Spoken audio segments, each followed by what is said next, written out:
tetapi diberikan surat izin untuk menyebarkan. Sebelumnya itu dilarang. Bahkan diketahui dia pengikut Yesus dibunuh. Makanya ada tempat persembunyian yang disebut katakombe. Bagaimana Anda menuduh kami sebagai antikristus, sementara kami yang mengalami sejarahnya?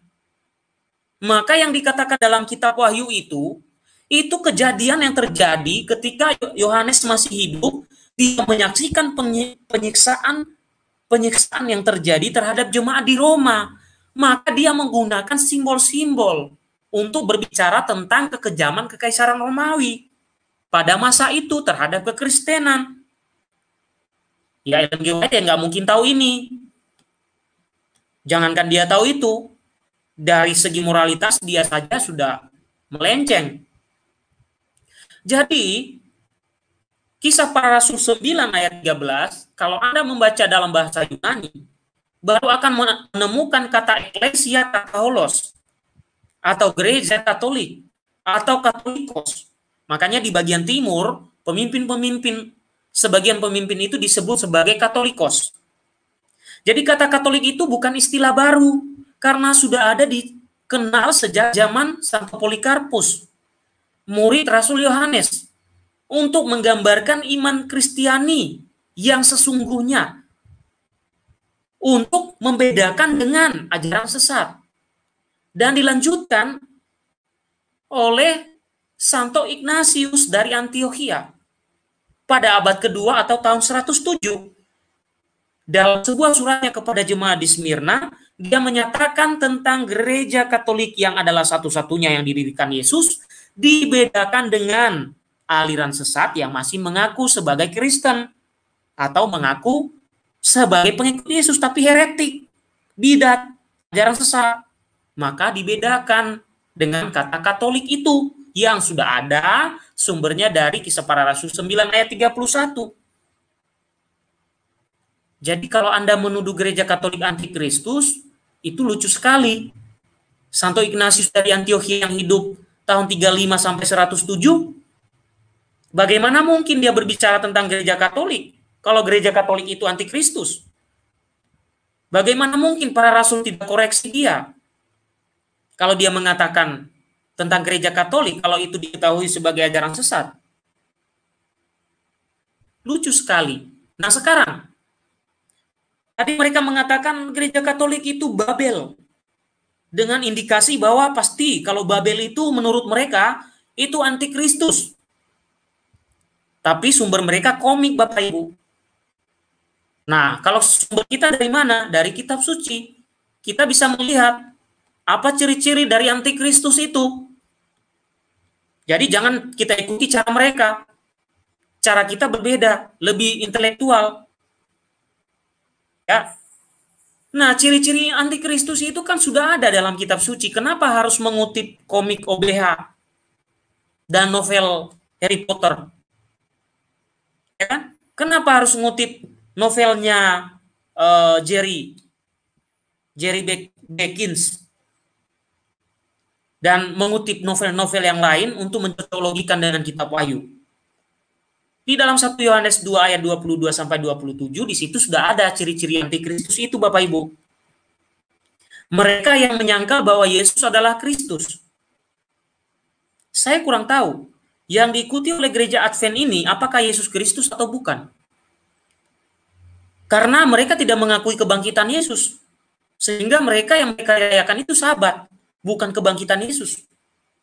Padahal Rasul Paulus mengatakan sia-sialah iman kamu jika tidak ada kebangkitan. Betapa pentingnya kebangkitan Yesus itu. Tetapi orang-orang Advent tidak mengakui itu. Mungkin mereka salah satunya ciri-ciri antikristus itu.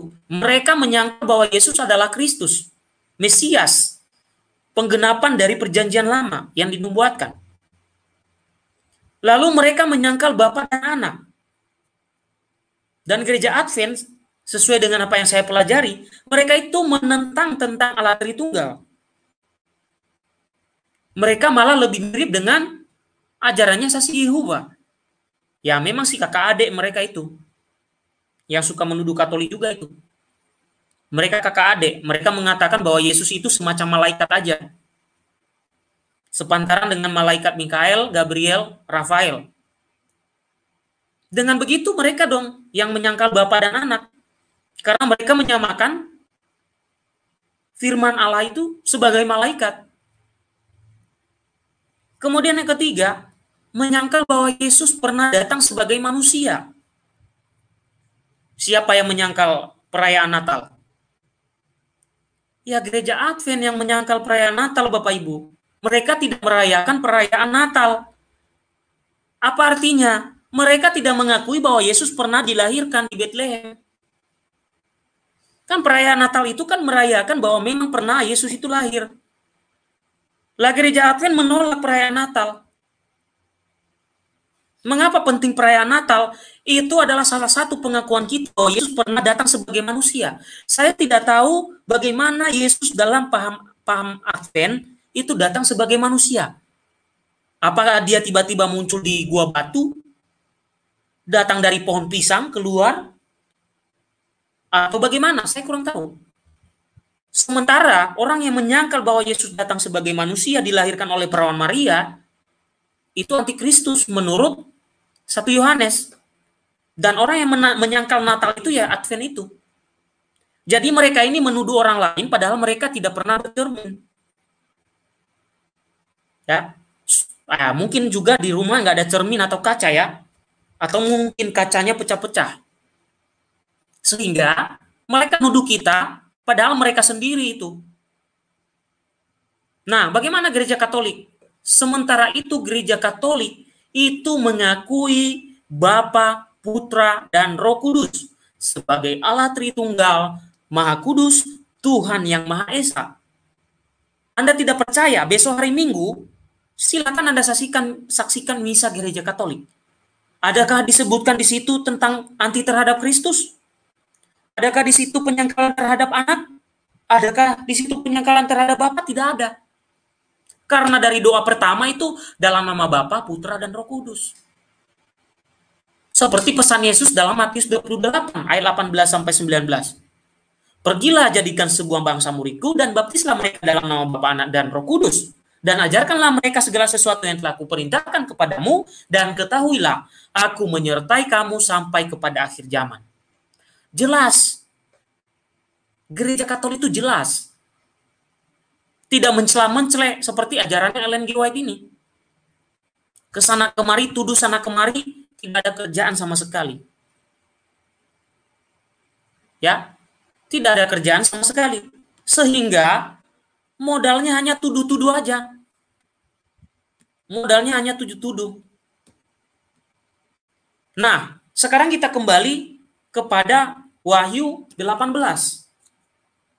Kita coba lihat Wahyu 18 yang mereka kutip di situ.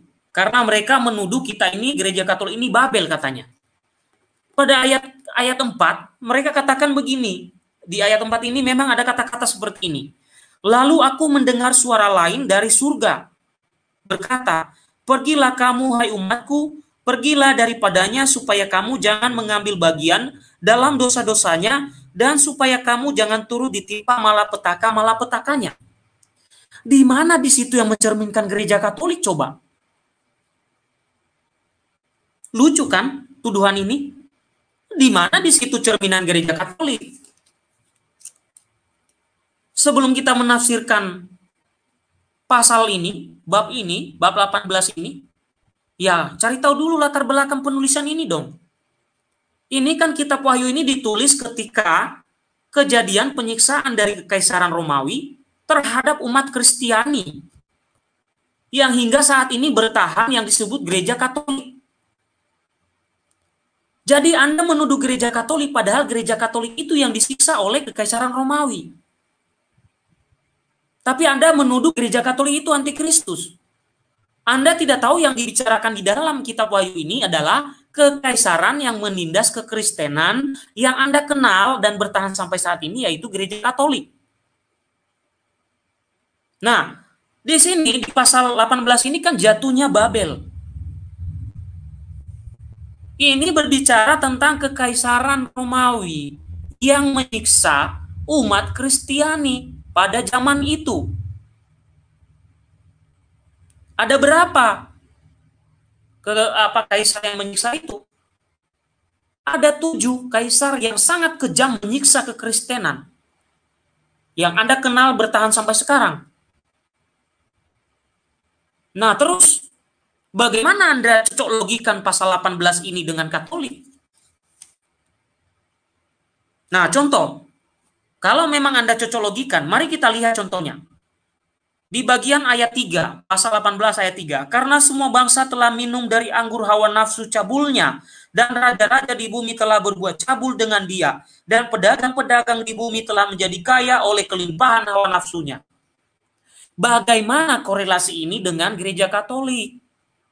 Ini Rasul Yohanes, ini menggambarkan kejadian di kota Roma ketika kekristenan disiksa. Bagaimana kekaisaran-kekaisaran, raja-raja itu bekerja sama dengan kekaisaran Romawi menyiksa kekristenan. Termasuk pada waktu itu orang-orang Yahudi yang ada di Roma yang tidak suka dengan kekristenan. Maka Rasul Yohanes tidak menyebutkan langsung di situ bahwa itu yang dibicarakan itu tentang kaisar Romawi yang menyiksa kekristenan. Kenapa? Karena kalau dia tulis langsung namanya, nanti diculik dia, dimatikan nanti, diculik dan dibunuh. Sementara Rasul Yohanes masih ingin mendampingi jemaat di Pulau Patmos. Tetapi dia melihat kejadian-kejadian itu. Itulah yang jadi inspirasi dari Allah. Dia menulis penggambaran siksaan terhadap umat Kristiani saat itu. Itu konteksnya. Nah, kalau Anda cocok logikan dengan gereja Katolik, saya kurang tahu di mana pemahaman Ellen G. White menuduh gereja Katolik itu antikristus. Kalau gereja Katolik itu antikristus, saya kira sampai sekarang itu tidak ada. Sudah hancur mungkin dan tidak berguna lagi. Dan tidak akan bertahan. Perhatikan dengan ajaran-ajaran sesat yang lain, tidak bertahan. Lah, sampai sekarang gereja Katolik bertahan begitu kuat, begitu mengakar, bahkan sudah 2000 tahun bertahan. Bagaimana Anda tuduh itu antikristus? Mungkin ada yang menuduh, oh ini paus ini antikristus. Lah, dari zaman dulu kali Anda menuduh-nuduh seperti itu, tapi tidak pernah itu terjadi. Oh, nanti akhir zaman paus ini, paus itu yang jadi antikristus. Terus berlalu lagi, revisi lagi ajaran. Oh, nanti di tahun ini baru kejadian. Sampai tahunnya nggak terjadi, revisi lagi. Macam apa itu ajaran?